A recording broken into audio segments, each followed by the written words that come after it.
Good evening, I'm Dr. Catherine Horton. I just want to show you, essentially I've been now cowering, literally just wrapping this around my head for the past hour, but the actual shots are so intense.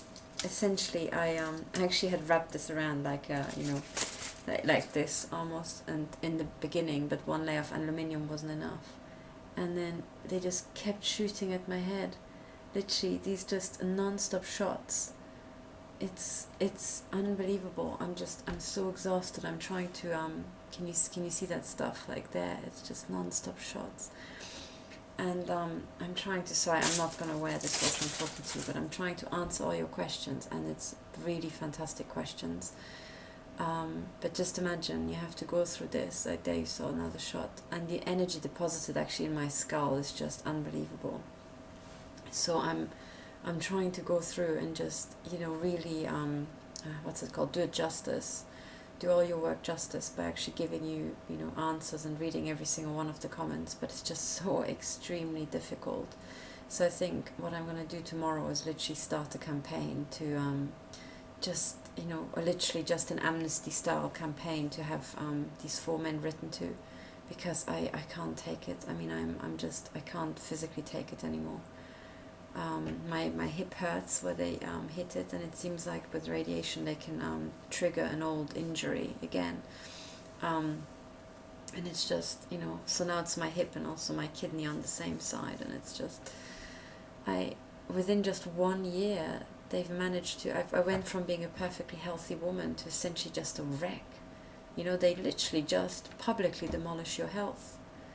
And and on the other, meanwhile, whilst I'm holding this, you don't see anything, because sometimes these shots come from this side and it's, shot into my head here. Sometimes it's from that side. And I'm just exhausted.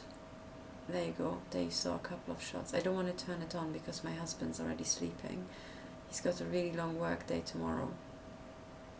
But you have to think, it's not just me going through this, oh man, now it's legit a pencil beam into my spine.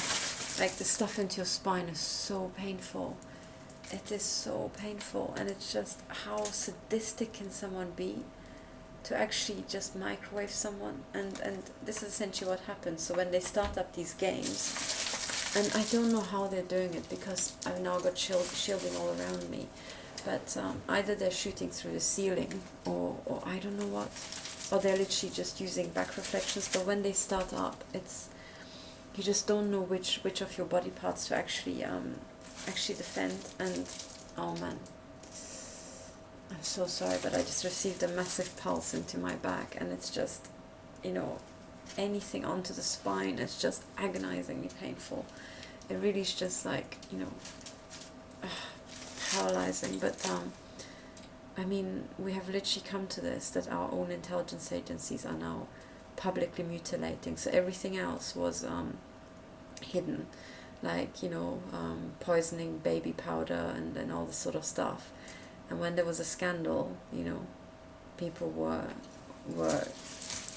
at least told off. And now, a couple of years later, we're at the stage where people are literally being publicly mutilated and publicly tortured to death. And somehow the police thinks it's okay to stand by. So literally, what I'm going to do next is I'm so sorry. But this is basically what it's like. So when I shoot videos where I'm not hissing and I'm not, curling around in pain, that's because it takes a lot of self-control. And I don't have it now at 20 to midnight after a day of this. And also when they're shooting at my head, I don't have nerves inside. So, but now they really hit me in inside the body. So anyway, but this is really important, because so what I want to show you in the next 2 videos that I upload is essentially the nonsense I was exposed to when I tried to report a very brutal attack to my head. So I traveled to the UK to as an observer, to actually meet Dr. Stephen Frost, a whistleblower, a double whistleblower in the UK, and actually attend his tribunal hearing in Manchester. And I travelled to Manchester. I was shot in the head on the same spot as in my kitchen here in Switzerland. So from an emitter at the neighbour's house, they shot into the back of my head. And as I was travelling on the motorway, I was shot on the same position from a car behind me, and that then overtook me. And then overtaking essentially just started hammering, shots along my skull and then to the front, and then it pulled in front of another car. So then imagine I arrive at the hotel. In one day I have flown to the UK, I've driven from London to Manchester, I'm absolutely exhausted in the evening. And then I go to bed and I thought, I will be okay in the UK. So I didn't put any shielding on my head. And essentially my entire right hand side of my head was cooked that night. So the next morning I felt damaged. I felt like my eye just feels funny, and my skin was burning, and inside my head just felt utterly damaged. So you suddenly have an asymmetric feeling, so your right hand side of your skull doesn't feel like your left hand side. And so I drove into Manchester because it was really important to me to actually attend the hearing. And then I sat through that, and I talked to Dr. Stephen Frost, his lawyers, and the journalist there. And then in the evening, I drove back to my hotel. I dropped off some stuff, and then I drove to find a police station to report this to, because the judge at my hearing in the High Court asked me if I'd ever reported this to police, and I said yes, I have in Switzerland, but not in the UK. And in any case, most police officers don't know about electromagnetic weapons. So then after this really insane assault overnight in my hotel room, by the way, being assaulted at night has now happened, all the time. It happened in Rotterdam when I attended the victim meeting. It happened in Spain after I emailed the Bundesnachrichtendienst requesting cease and desist, and after I've submitted a complaint to the Investigatory Powers Tribunal. Then I was attacked in that was what's it called, it was essentially a private rental that we got. So not actually a hotel, it was a private flat that we'd rented over, Airbnb. But then when my husband and I this summer wanted to go for just a brief holiday in Italy, they moved in demonstratively. We arrived at 1 a.m. and a girl was just waiting in a taxi until we walked in, and then came in with not a single suitcase, literally just there in jeans and t-shirt, and just, checked in after us. So, the only thing she had was a passport, and I couldn't see what passport that was. And then while she was checking in, it's like a couple just wheeled in this ginormous orange suitcase, which could have had the actual assault equipment in it. But essentially at night, they ended up, these attackers, in a hotel room next to us. So as I was lying in bed, my head was facing the wall and the room next door, and from that the top of my skull got absolutely cooked at night. So I woke up with agonizing pain and essentially the top of my skull just burning. And that was just in August, this summer, after my third High Court hearing. And then I travelled back to the UK at the end of October, and the following two videos will show you what happened. So at first I went to a police station to report it. I spoke to the receptionist, and I'll upload two videos. One of them is just to explain what happened. I went to the police station after I've been again assaulted in a hotel room, and this time really damaged very, very badly. So, for half a day I felt like half my face was just burnt, and, I had a weird headache just on one half of my head. And I went to the police station at Ashton-under-Lyne, that's Greater Manchester Police, where I was staying in the hotel, and I spoke to a receptionist, and he said to me, he briefly recorded what I told him, and I said I was assaulted with microwave weapons and that I wanted to report this crime.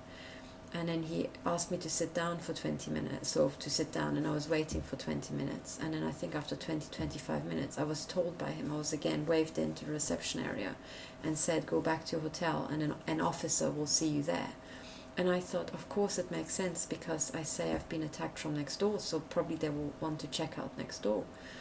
And I drove back, and fortunately I recorded the entire thing, and I got back into the car. And I said, okay, I was told to drive back, and now I'm driving back to to my hotel. And I was waiting in my hotel, I think for an hour and a half, and no police officer came. And then eventually I called Greater Manchester Police again and asked to be put through to Ashton-under-Lyne Police Station, and they did. And I asked an officer if people are going to come that night. And I'm not sure if on the phone I spoke to the receptionist, that was Tony Webb again, or was somebody else. But on the phone, this guy checked the computer and he said, "Oh no, don't worry, the officer's going to come tomorrow morning." Because I said, "Look, it's now, whatever it was, 11:15. Shall I wait up? Or, I really want to go to bed, so if the officer's not going to come, I don't really want to wait up in vain. So can I perhaps go to bed?" And he checked the computer and he said, "Don't worry, you can go to bed, the officer's going to come tomorrow." Okay. So fortunately, I didn't go to bed, 11:15 p.m. And instead, I just kept writing up evidence about the assaults on me on the motorway, and just about other assaults, writing for the timeline and the evidence for my court case. And then literally an hour later, at midnight, suddenly there's this knock on my door, and the male voice commands me to open the door. And I went up there, and so the recording is, one of it is you can't see anything, it's just me holding the phone with the cover closed, and it's just recording that I'm talking to somebody through the hotel room door. And he claims to be from the ambulance service. And I say, "But I haven't called, an ambulance." And then, he said, "Well, it doesn't matter, open the door." I'm like, and this is a hotel without night reception staff. So I didn't even know how this guy ended up in front of my door. And I thought, well, heck knows. I received death threats and survived an assassination attempt. And I'm not going to open the door, a woman on my own, when a man commands me to open the door, claiming to be from the ambulance service. So I thought, no, this is nonsense. So I said, "Sorry, I didn't call an ambulance, go away." And he said, "So you're not going to open the door?" And I said, "No." And then I recorded essentially a rant, because at that moment I thought, this is ridiculous. Statistics tells me it can't be coincidence. So it's again MI5 bullshit. And essentially you can hear me in the first video record this long, essentially just like, I thought at that point, right, I'm going to post this to YouTube. This was 2 months ago by now, almost 2 months ago. And then in the second video, what happened is that I actually, there was again another knock. And this time the police was there, and they were demanding that I open the door. And I said, well, I didn't have a spy hole on my hotel room door. And I said, okay, I'm going to open the door, but only if I can film the entire thing. And they said, yeah, it's okay, we're filming too. And then what you can see in the second video is my entire conversation with the police. And it just shows you the police officers were clueless. They had no idea what microwave weapons were, no idea about any of this stuff. And nevertheless, even though the police officers don't know anything about microwave weapons, they don't even record the police, the report. So I'm saying this entire thing was intimidation theatre, because essentially the receptionist lied, no police officer came. The police officer who I talked to on the phone, who checked the computer, so he must be police, right? He had access to my file on the computer. He lied to me, and I gave him my case number. And then an hour later, at 11:15, these people called out an ambulance. So the ambulance was timed to arrive, literally, I think 2.5 hours after I left the police station, when I was told to go back home. And the claim was that this ambulance was called because of concerns for my mental health, like an ambulance. And I'm saying, well, if the police officer who has never met me, just going on the word of the receptionist, had such grave concerns for my mental health at 11:45, whatever it would have been, like 11:45 p.m. Do I get the timing right? Yes, 11:45 p.m. Or like 9:30 p.m. in the evening. I think it was 11:45 by the time I came out of the police station. It was pitch black outside. If you have grave concerns as a police officer about the mental health of a woman, such that you think that an ambulance is required, you most certainly, and after I told them that I'm alone in the country, I'm totally on my own, my husband is in Switzerland, you do not send her off into the night, back into her car, back on the motorway, to send her back to her hotel, then leave her alone for several hours, right? And then, after she calls back, lie to her, telling her that yes, she can go to bed, and then to pounce on her an hour later, midnight, unannounced, with a mental health ambulance. I mean, it couldn't have been that urgent, right? Given that I had clearly my, for a police officer to decide that I'm on one hand so mentally deranged that I need a mental health ambulance, like ASAP, an actual bloody ambulance. But then at the same time, I'm fit to drive my car at 70 miles per hour. No problem, through the night, right? That doesn't really add up, does it? And then also that I just talked to a receptionist, and not once have I actually been given the opportunity to talk to a police officer. And what I'm saying is this was entirely on purpose, because as soon as I talk to a police officer, he has to record the crime that I'm reporting. So all I was given chance to is to talk to a receptionist for a few minutes, and mostly answers questions. It's like randomly thrown in questions. So when you hear the audio, I'm trying to explain and he just throws in random stuff, that he might be on his questionnaire, but he is not actually listening to the story. So at no point was I allowed to actually explain the crime. So this is every single item of this, every single detail, just, it's just an irregularity. It doesn't make any sense anywhere. But I want to publish these two things because in my view, all this is to prevent me to actually have a full crime report that he would have had to have written.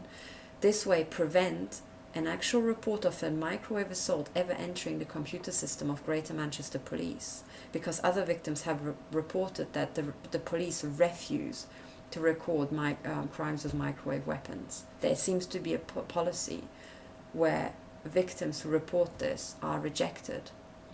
And that happened to me in Germany, it happened to me here in Switzerland, and everywhere you're just stamped as mentally ill. Well, I'm sorry, these weapons do exist. One of the arms manufacturers, which is manufacturing this thing, which I can turn into a weapon if I bought one of his field strength generators at the right frequency. I can give people, serious injuries with this, if not a heart attack.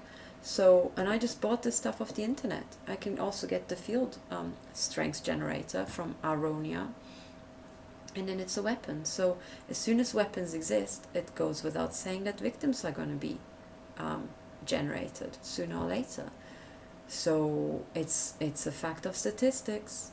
And before a police officer does an investigation or even talks to me, he doesn't know if I'm mad or if there's actually an assault with one of these weapons that's just occurred in the UK.